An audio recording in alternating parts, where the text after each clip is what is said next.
It always happens. Whenever I put out a video on something that's a little different, a little odd, within the first few hours, I always lose a handful of subscribers. Like, they're so angry that something like this exists that they just take it out on the channel. But normally, it's no big deal. It's just a handful of people, like 3 to 5. But I have noticed that the stranger the watch, the bigger the reaction. Which brings us to today's review, because this one's gonna hurt. What you're looking at here is the Straton Cuffbuster Sprint. And before you click off, there are 2 things you should know about it.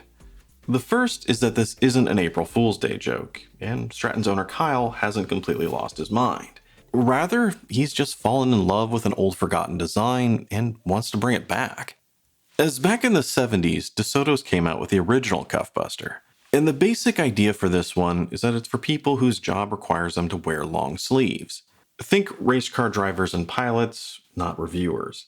But the idea is that the design pushes the actual watch part out beyond your cuff so that they can read it while still leaving their hands free to do whatever they were doing.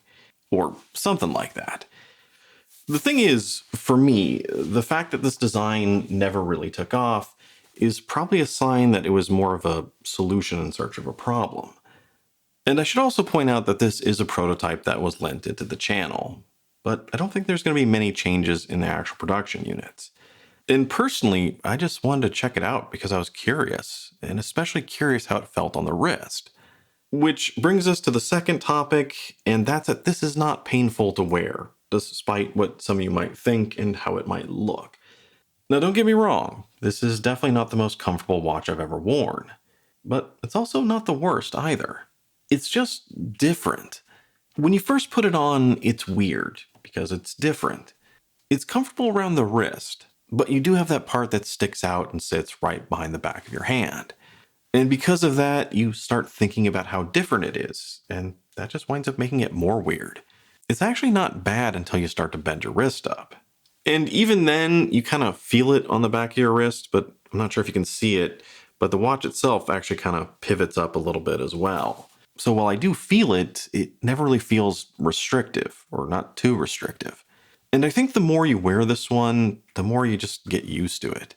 And the less you focus on it, and eventually you just go about your day. So different, but not painful. However, it is quite a polarizing design, which is something Straton is taking in stride and having a bit of fun with on their product page, just by quoting some of the more colorful responses to their design. And that's something I've also experienced as well. The day it arrived, I put up a short video of it on Instagram, and within a few hours, I got a phone call from one of my best friends, who's not even a watch guy, but he follows me just to support me. Anyway, he calls and he's like, I don't know what the hell that thing is, but whatever it is, you send it back, because it's just wrong. So, strong responses to this one. And that may be one of the reasons it never really took off. It was just too weird. But regardless of all of that, this one's really become a passion project for Kyle. He came across this oddball of horological history, and he wants to bring it back, just to bring something odd and interesting into a world of microbrand divers. And that's something I can appreciate, and I'm betting there are a few others out there who may share that same passion, a passion for something off the beaten track. So let's get into the nitty-gritty. Now I'll throw up the specs again, but I don't think the dimensions are going to make much sense here, just due to how different the case shape is. But there are some things to take note of, like the Seiko Mecha Quartz movement, the 100 meters of water resistance with a screw-down crown, and that the crystal is a sapphire-coated mineral crystal, but more on that in a bit. The case here itself is also a bit self-explanatory. It's all brushed and pretty tooly, basically just a thin squarish block where the strap attaches, which then pushes the great-looking bullhead-like racing chrono off to the side, where you also have this fantastic bulbous crystal just rising out of this plainish case. And when you look past that, you're greeted by a ton of well-done complexity and depth. At least that's the short story of what's going on here. The longer version starts off with this black satin base that has a mild sunburst effect. And then there's the applied indices surrounding the smooshed squarish outer edge, right where it meets the detailed minute ring and the highly angular tachometer in white framing everything in. Down there at the bottom, there's a nicely framed cutout for a date, as well as we have the thin silver handset, complete with a cutout at the very end that I think is very cool looking. But it is really hard to see in these shots with the black background. But trust me, it's cool looking. Then, smack dab in the middle of everything, you have this brushed metal slab with cutouts for the running seconds and minute elapsed, giving it not only a tooly look, but something kind of reminiscent of a gauge cluster on a car. In fact, the vibrant orange second hand running around the dial kind of reminds me of speedometer, which, considering this is a racing chronograph, is probably the whole point. It's supposed to look more modern and remind you of an automotive design. It's really a cool looking dial with a ton of depth, and I'm sure some of you are looking at this and just loving it, yet at the same time you'd never buy a watch quite like this. And if that's the case, then go check out some of Straton's other models. This type of design is really what the brand is built on, and there's some great looking ones put into more normal watches, or normal for racing chronograph, because those, like here, do have some negative points to that design as well, as those, like this one, all have a rather busy and crowded dial. There's a lot going on here, and that always affects the readability a bit, as the hands don't immediately pop out when you look at them, although some colorways may be better at this than others. And like I said, that's normal with racing chronographs across the board. It's something you either love or something you just absolutely hate and dislike. It's a bit subjective. One thing that I did find unique with the Cuffbuster is that at the top, the crown and the pushers, it's all a little bit crowded with everything going on here. The crown is a bit oversized, which does make it really easy to unscrew and use, but it also gets in the way of the pushers. So there's definitely some negative points here with regards to ergonomics. And you could probably say that about the Cuffbuster in general if you're not actually wearing it with a long sleeve. The design is cool, the watch is well built, but it's not exactly the most ergonomic. And last, but certainly not least, is the sapphire-coated K1 crystal. Obviously, we would all prefer this if this was just a straight sapphire, but just look at this crystal again. This isn't a standard flat or even domed round crystal.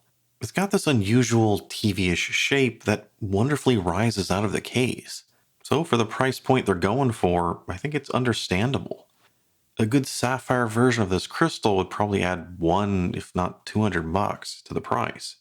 And considering there's already a bit of a novelty conversation starter aspect to this one, I think the smart move is keeping it affordable. As for the LUME, well, I'm actually a little surprised with this one. Straton's sister company is Signum, and Signum is known for having killer LUME. But with the Sprint, it's not very bright at first. So initially I didn't think it'd last very long. But my longevity tests, it proved me wrong by going the distance against a Seiko diver. And you can't complain about that, so good LUME. Bottom line, it's a quirky throwback with a solid build quality and questionable ergonomics. Obviously, this one's not for everyone, so it's not going to be a huge seller, and the brand has no illusions of that. Straton already has a number of great looking normal racing chronos, so they're making this one simply because they can and because they want to.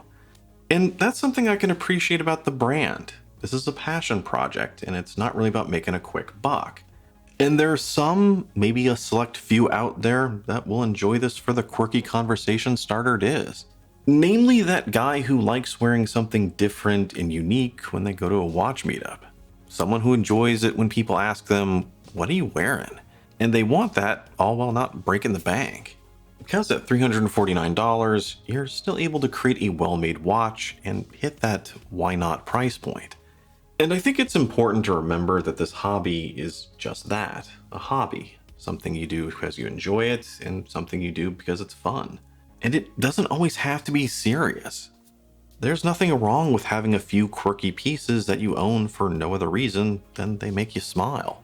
So whether it's a Mickey, penguin feet on the dial, a Cuffbuster, or a jumping hour number crunching monster, if it makes you smile, have at it.